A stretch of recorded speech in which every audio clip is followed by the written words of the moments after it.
Nama saya Novia Safni. Kali ini saya akan menjelaskan mengenai unsur-unsur budaya organisasi.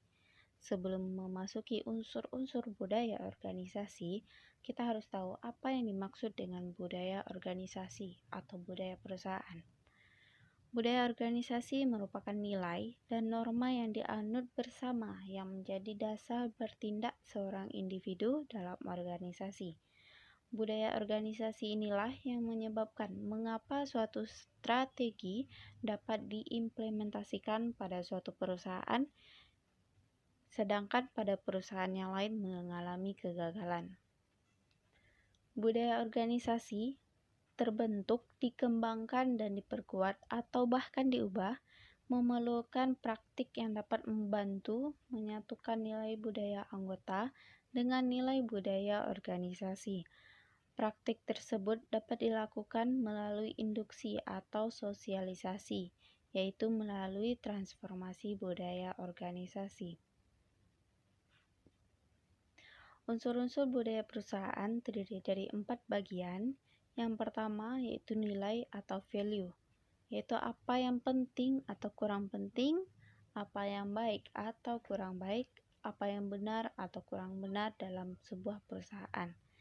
Nilai budaya dapat dibentuk seperti disiplin kerja, kreativitas individu, inovasi organisasi, mutu dan produktivitas, kepuasan bersama, profesional, jiwa ikhlas, ramah, kerjasama, dan menghargai waktu. Dan masih banyak lagi hal-hal lainnya.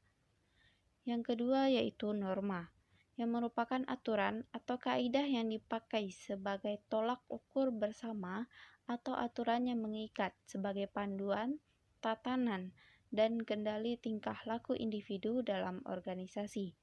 Oleh karena itu, seluruh peraturan yang diterbitkan harus dijiwai oleh nilai-nilai budaya perusahaan.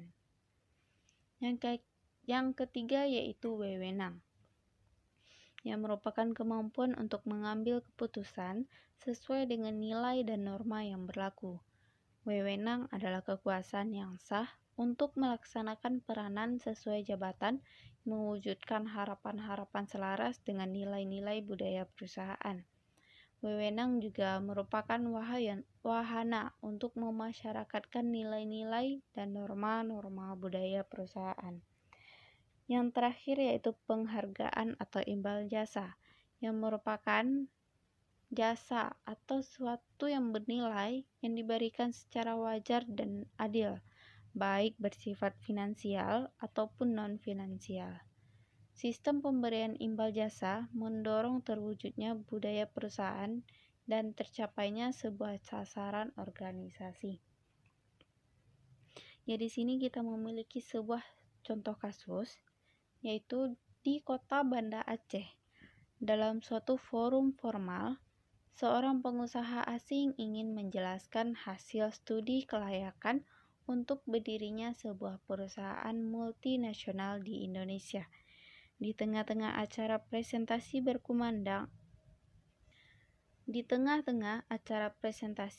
berkumandang azan untuk sholat zuhur. Beberapa peserta keluar ruangan secara bersamaan, sehingga peserta yang ada dalam ruangan tersebut menjadi semakin berkurang. Nah, pendapat kita sebagai tuan rumah atau sebagai pimpinan dalam perusahaan tersebut, yang pertama dari sisi nilai.